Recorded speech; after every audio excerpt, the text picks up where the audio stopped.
오늘부터 여호수아 말씀을 나누려고 합니다. 성경 공부를 통해서 많은 분들이 여호수아서를 꼼꼼히 읽으셨기 때문에 이제 다 함께 그 의미를 되새기는 시간을 가지려 하는 겁니다. 여호수아 성경 공부를 시작했던 이유가 있습니다. 여호수아서가 전환기를 위한 말씀이기 때문입니다. 광야 시대를 마치고 가나안 시대를 시작하는 이야기입니다. 그들이 땅을 개척하고 정착하고 하나님 나라를 이루어가는 과정 속에서 마찬가지로 전환기를 맞이한 우리 교회에 주시는 메시지를 듣게 되기를 바란 겁니다. 그래서 전도사님께서 금요기도회를 대체해서 각 가정 혹은 직장 일터를 찾아가셔서 그곳에서 여호수아 말씀을 직접 읽고 또 그것에 대해서 함께 나누는 시간을 가진 겁니다. 우리 교회는 전환기를 맞이하고 있습니다. 학교로부터 회계를 독립하고 교단에 편입하고 보다 독립적이고 주도적인 사역을 준비해야 하는 시기를 맞이하고 있습니다. 이를 위해서 수차례 기획위원회를 통해서 먼저 어떻게 회계를 독립해야 하는지 쉽지 않은 일이더라고요. 또 어떻게 교단 편입해야 하는지 마찬가지더라고요. 그래서 먼저 기획위원들이 의논하였습니다. 무엇을 결정하기보다 먼저 생각을 정리하는 시간을 가진 것이죠. 그래서 9월 1일에 우리가 기획위원들이 모여서 함께 회의를 하고 그 다음 주에는 좀 정리된 내용을 가지고 전교인 회의를 가질 계획입니다. 전환기, 우리가 무엇을 해야 하는가에 대한 하나님의 메시지, 함께 나아가야 할 하나님 나라를 향한 이정표가 되었으면 좋겠습니다. 이 여호수아서의 말씀이요. 그래서 오늘부터 여호수아서 말씀을 다시 나눌 겁니다. 읽으신 말씀이어서 더 되새길 수 있을 것 같고 여러분도 깨달은 하나님의 메시지여서 더 깊이 새겨질 것 같다는 기대를 합니다. 자, 오늘은 그 첫 번째 말씀입니다. 형제보다 앞서가서 싸워라. 이렇게 제목을 잡아봤습니다. 여호수아서 어디서부터 시작하냐? 모세가 죽는 것으로부터 시작합니다. 모세가 죽고 여호수아가 그 뒷자리를 차지하죠. 차지했다는 표현이 이게 옳지는 않습니다. 실은 아무리 생각해도 여호수아는 그것을 원하지 않았을 것 같습니다. 왜냐? 위대한 지도자의 뒤를 잇게 되는 것이 그게 기뻐할 일은 아니거든요. 삼가 조의를 표합니다. 정말 뭐 보통은 아니었겠다 이런 생각합니다. 굉장히 두려웠을 거고요. 이루 말할 수 없었을 것입니다. 이게 아마 두 가지 이유가 있을 것 같은데 큰 산과 같은 지도자였던 모세가 없기 때문에 그 부재로부터 느껴지는 두려움이 있었을 거고 또 하나는 뭐냐? 지도자 모세가 있었을 때는 하나님께서 말씀하시지 않았던 새로운 명령이 주어지는 것에 대한 두려움. 그러니까 낯선 명령이죠. 그게 뭐예요? 요단을 건너라는 것입니다. 이게 완전히 다른 거예요. 모세가 광야의 사람이라면 여호수아는 가나안의 사람입니다.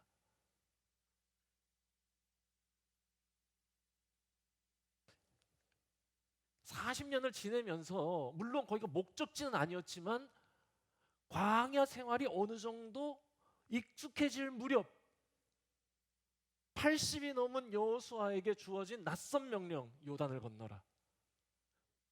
광야 생활을 청산하고 가나안으로 들어가라. 여러분 얼마나 두려웠겠습니까? 저는 이 상황이 지금 우리의 상황과 오버랩되고 우리에게 주시는 명령과 하나님의 음성으로 들려요. 두려워요. 9절에 보니까 오늘 읽진 않았지만 1장 9절 그 여호수아에게 명령하시면서 계속 반복적으로 하시는 말씀이 뭐냐? 강하고 담대하라. 강하고 담대하라. 약하고 무서웠던 거예요. 이 여호수아가. 그러면서 9절에서 내가 내게 명령한 것이 아니냐. 걱정 마라. 강하고 담대해라. 두려워하지 마라. 놀라지 마라. 내가 어디까지 너 끝까지 함께 하겠다. 담대해라. 두려워 마라. 놀라지 마라. 똑같은 말인데 바꿔서 얘기했어요. 그만큼 두려웠다는 얘기. 정말 그랬을 것 같아요. 그럼 이렇게 얘기하면 아니 무슨 얘기냐? 그토록 40년을 기다린 가나안에 들어가라고 이제 허락해 주신 것인데 그 기뻐하고 찬양할 일 아니냐? 아닙니다. 두려운 게 당연합니다. 그 왜냐? 이게 가나안에 들어가라는 건 좋은 시대가 도래했다는 말이 아니라 좋은 시절이 끝났다는 뜻이에요. 많은 사람들이 광야라 그러면 힘들고 고생스러운 역경을 생각하세요. 그 고단하니까 오랜 시간 먹을 것도 없고 의지할 데도 없고 사방을 둘러봐도 그늘도 없어서 하나님의 도우심 없이는 아무것도 살 수 없는 그래서 돌아보면 생각해 보세요. 광야는 힘들었지만 뜻밖의 은총을 만나는 은혜의 땅이었습니다. 우리의 기대와 상상을 뛰어넘어 하나님의 역사하시는 선물을 받은 은혜의 땅이었다니까요. 힘들었지만 만나가 있었고 힘들었지만 구름 기둥이 있었어요.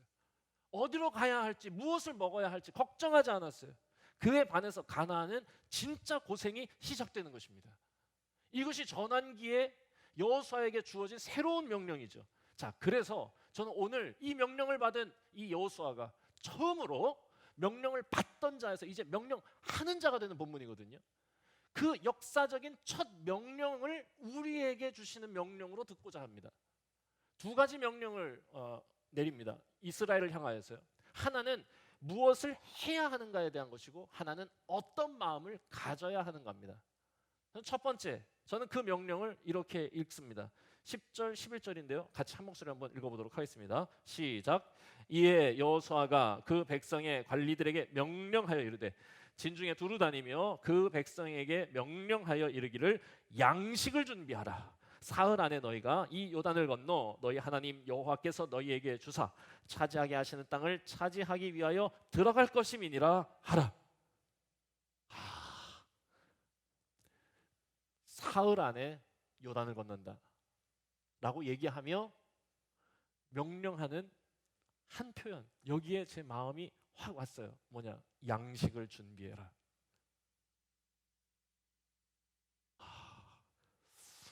만감이 교차합니다.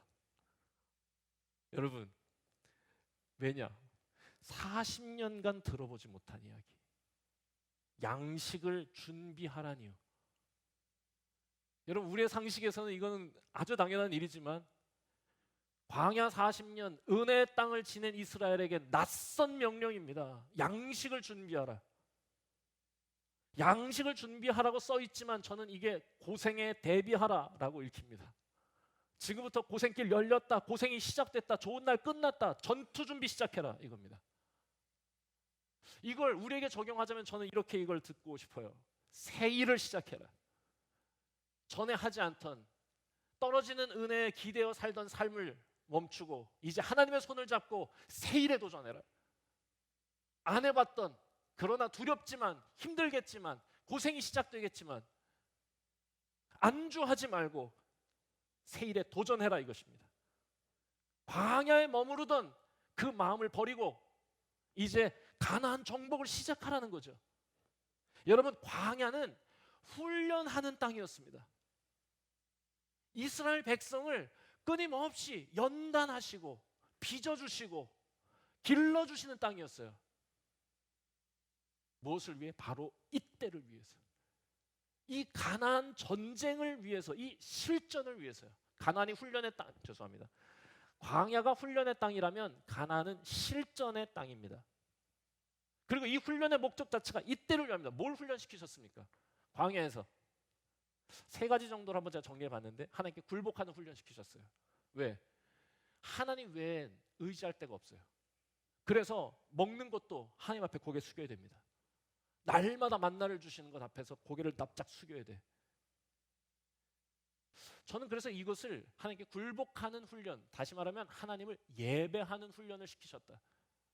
하나님을 의지해야 하는 거. 예배라는 말이요, 샤하라고 그러는데 이 샤하가 납작 엎드린다는 겁니다. 광야는요, 하나님 앞에 납작 엎드리게 하는 자리였습니다. 두 번째는 어떤 훈련을 시켰냐? 하나님과 동행하는 훈련이요. 구름 기둥으로 인도하셨는데 구름 기둥 없으면 안 움직여. 구름 기둥이 움직이면 움직이고 멈춰 있으면 멈춰 있어야 돼. 한 달이건 1년이 되건 그냥 거기 멈춰 있는 겁니다. 그런데 만약 구름이 움직이면 오전에 텐트 쳤다가도 오후에 텐트 걷어야 되는. 그러니까 하나님과 동행하는 훈련 거기서 시키셨어요. 순종하는 훈련이죠. 여러분들에게 광야는 어떤 의미였습니까? 어디에서 하나님은 그런 훈련을 여러분들에게 허락하셨습니까? 세 번째, 하나님을 삶의 중심에 모시는 훈련을 광야에서 시키셨어요. 광야에 12지파가 진을 칠 때 세 지파씩 사방에 진을 치고 하나님의 회막을 어디에 두었냐? 이 사방 진의 한 복판에 두었어요. 매일 해가 뜨면 만나를 거두고 집으로 돌아오며 볼 수밖에 없던 곳이 어디예요? 삶의 중심, 우리 진의 한복판에 계신 하나님의 임재를 보게 하신 겁니다. 자, 그런데 이 모든 훈련의 목적이 뭐냐? 요단을 건너 가나안에서 실전을 치르기 위함입니다. 광야에 머물게 하려는 게 아니에요. 은혜에 기대어 사는 게 아니라 은혜를 입은 힘으로 주의 손을 붙잡고 가나안을 정복하기를 원하시는 겁니다. 저는 그것 우리에게 주시는 메시지로 들어봅니다. 안주하지 말고 도전을 시작해라. 하던 일 반복하지 말고 새로운 일에 도전해라. 여러분, 늘 해오던 것을 반복하는 건 전환기인 우리에 어울리지 않습니다. 우리 교회는 지금 전환기를 맞이합니다. 3년 동안 안전하게 우리를 지켜주셨어요. 놀랍게도 돌아보면 만나를 주시는 것처럼 우리의 필요를 채워주셨고 굳이 우리가 무엇을 하지 않았는데 그래도 제법 함께 모여서 예배하는 가족도 이루어주셨습니다. 이제는 전환기입니다. 우리에게 그렇게 은혜를 베푸신 이유, 새 일에 도전하는 것, 고생을 시작하는 거예요. 양식을 준비하는 일입니다. 이 일을 위해서 저는 여러분과 함께 이제 기도를 시작했으면 좋겠습니다. 우리가 머리를 맞대고 하나님 새로운 일에 도전할 수 있도록 저희에게 지혜 주시고 저희에게 능력 주시고 저희에게 모든 형편과 상황 허락해 주십시오라고 기도를 시작해 주세요. 아무 일도 하지 않으면 아무 일도 일어나지 않는다고 생각합니다. 우리가 광야에 머물지 않고 광야에 들어간다고 하는 건 적어도 우리가 하던 모든 삶의 영역에서 창조적 개선을 이루려는 시도와 도전을 시작한다는 거예요. 우리가 옛날처럼 무슨 정복 전쟁을 할 수 있는 건 아니지 않습니까? 그래서 그 의미로 우리는 이렇게 받아들이자는 겁니다. 창조적 개선을 시도하는 것. 창조적 개선을 시도하자. 가나안은 그렇게 정복되고 하나님 나라는 그렇게 확장되는 것이기 때문에 그렇습니다. 최대한 노력할 것입니다. 공간도 창조적 개선을 이루고 예배에도 속회에도 또 우리가 손으로 묵상 우리 열심히 하고 계시죠. 베드로전서 말씀을 적고 있는데 야, 이게 어부의 글인가 싶지 않으세요? 지금까지 적었던 말씀 중에 가장 정말 이 빛나는 이 말씀 중에 하나가 아닌가. 네. 열심히 하고들 계시는데 손으로 묵상도 하던 일을 반복하기 시작하니 루틴 되어가는 느낌입니다. 의미와 고백 없이 루틴으로 의무처럼 하는 일이라면 그것은 가나안을 정복하는 것엔 어울리지 않는다. 지금 마음은 올해까지 마무리하고 새 일을 시작하면 어떨까 하는 생각도 듭니다. 자, 여러분 함께 머리를 맞대고 새로운 일에 도전 함께 시작했으면 좋겠습니다. 그리고 그 일에 같이 가슴 뛰고 같이 기분 좋고 같이 정말로 열매 맺는 것에 하나님께 감사하고 찬양할 수 있는 우리 배학교회 되었으면 좋겠습니다. 두 번째 명령. 그래서 이어지는 두 번째 명령은 뭐냐? 새로운 일을 시작하는 이들이 가져야 할 마음입니다. 자, 12절에서 15절인데요. 같이 읽어보도록 하겠습니다. 함께 읽습니다. 시작.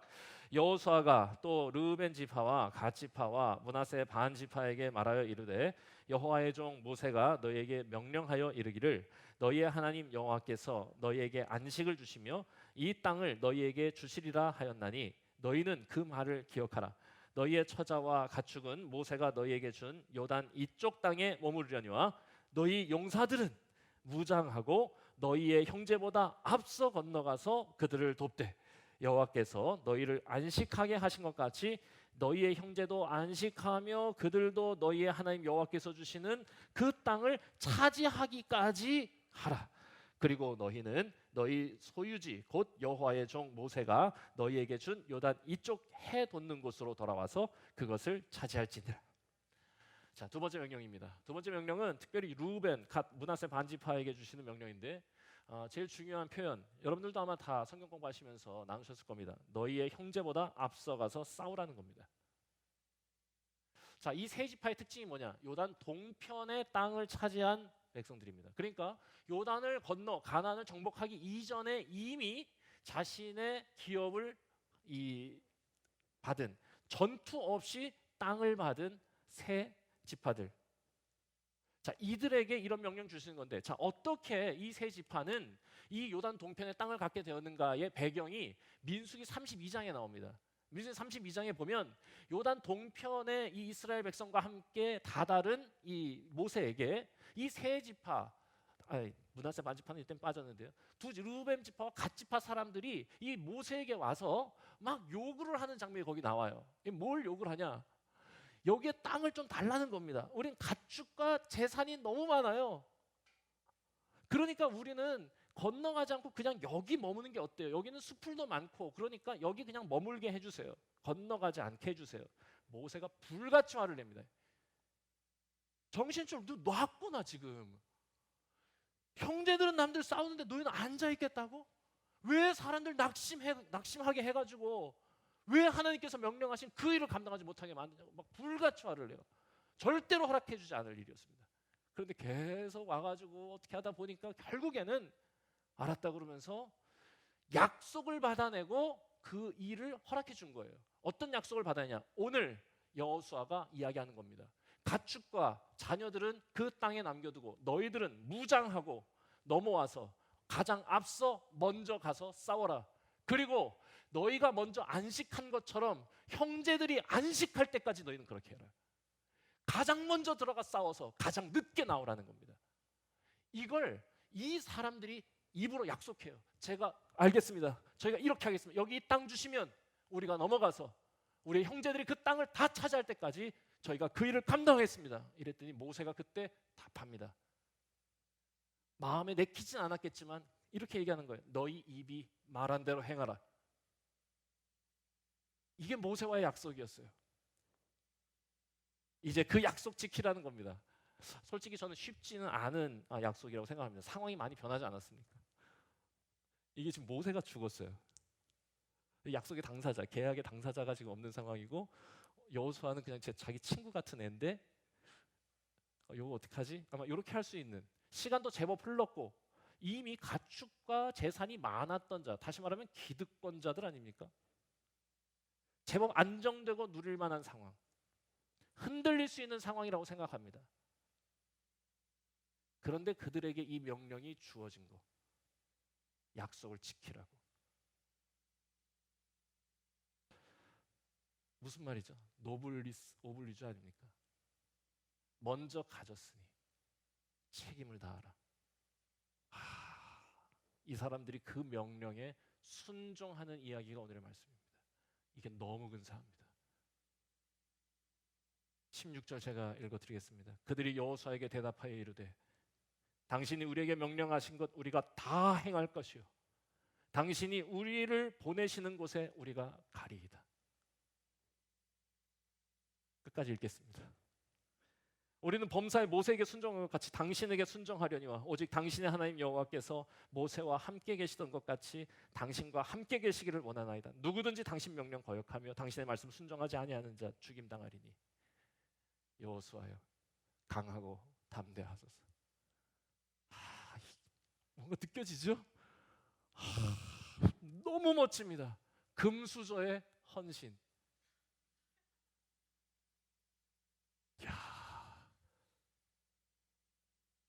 전쟁은 흙수저들이 하는 거 아닙니까? 우리한테는 그게 익숙하다 그거죠. 제대로 된 나라는 금수저가 헌신합니다. 영국이 전쟁 치를 때 백작 아들들, 귀족 아들들이 엄청 참여했고 엄청 죽었습니다. 더 죽었습니다. 그래서 버텨주는 거예요, 그 나라가. 아니, 그 신분제가 그래서 버텨지는 거라고. 참 근데 우리나라는 힘만 있으면 안 가죠. 그거 참 부끄러운 일입니다. 하나님이 원하시는 마음, 새 일을 시작할 때 하나님이 원하시는 마음이 뭐냐? 이거라는 거예요, 이거. 뭐요? 가진 자가, 먼저 소유한 자가 앞서가서 싸우는 것입니다. 우리는 새 일을 시작하려고 하고 있어요. 먼저 가진 자가 그것을 무기화하면 모든 질서는 깨집니다. 힘 있는 자가 그 힘을 무기화하면 지옥이 됩니다. 맡겨주신 것들, 더 많은 학식, 더 많은 소유, 더 높은 지위, 더 많은 나이, 더 큰 힘은 실은 하나님이 우리에게 주신 선물이라는 걸 고백하셔야 합니다. 그게 지금 이 상황 아닙니까? 지금 너희가 차지한 땅 하나님이 주신 선물이라는 거죠.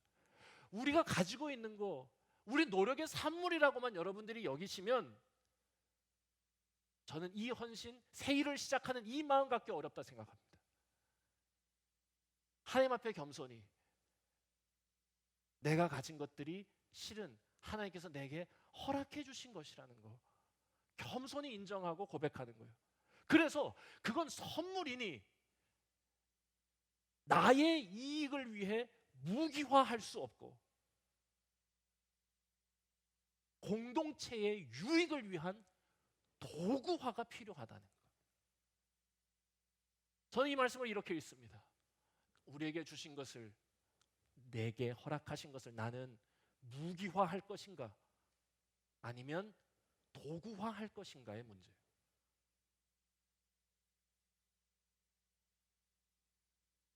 이것이 크리스천의 모습 아닙니까?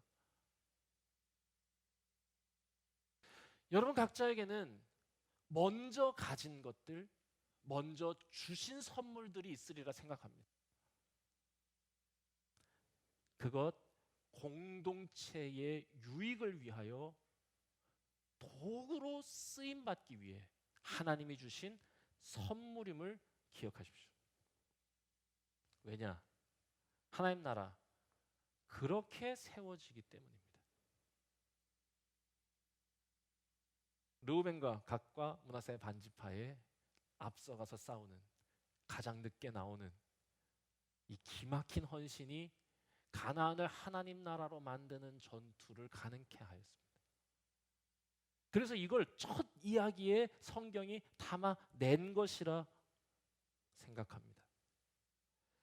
더 좋은 학벌, 배움이 없는 이들을 무시하는 무기가 아닙니다. 그들의 연약함을 돕는 도구가 되어야 합니다. 더 많은 소유, 가난한 이들을 비참하게 만드는 무기가 아닙니다. 그들의 필요를 채워주는 선물입니다.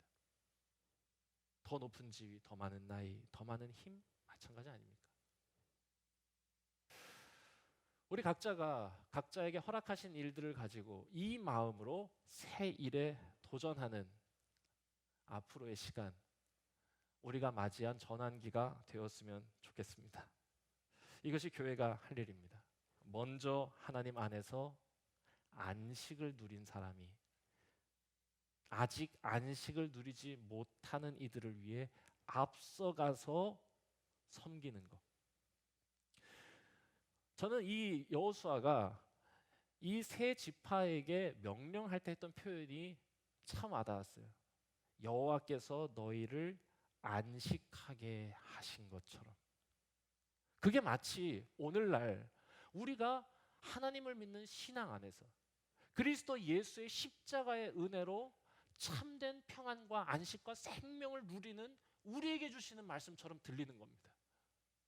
여호와께서 너희를 안식해 하신 것처럼 다른 형제들도 안식을 누리기까지 그리하라. 이게 교회의 사명이에요. 그래서 현승하게 저 말씀을 적었어요. 기도가 절로 나왔어요. 전도의 문을 열어주사 그리스도의 비밀을 말하게 해주십시오. 우리에게 그 지혜가 있게 하시고 우리에게 그 소망이 있게 하시고 그 능력 허락하여 주시옵소서. 기도가 나오는 거죠. 교회는 유일하게 이 세상에 존재하는 모든 기관이라고 할까요? 모든 기관 중에 유일하게 내부인이 아니라 외부인을 위해 존재하는 기관입니다. 왜? 우리는 여호와께서 먼저 안식하게 하셨기 때문이에요. 먼저 가진 우리가 앞서 가서 섬기고 전하고 힘쓰는 아름다운 하나님 나라의 역군들, 그런 군사들 다 되기를 주의 이름으로 축복합니다. 함께 기도하겠습니다.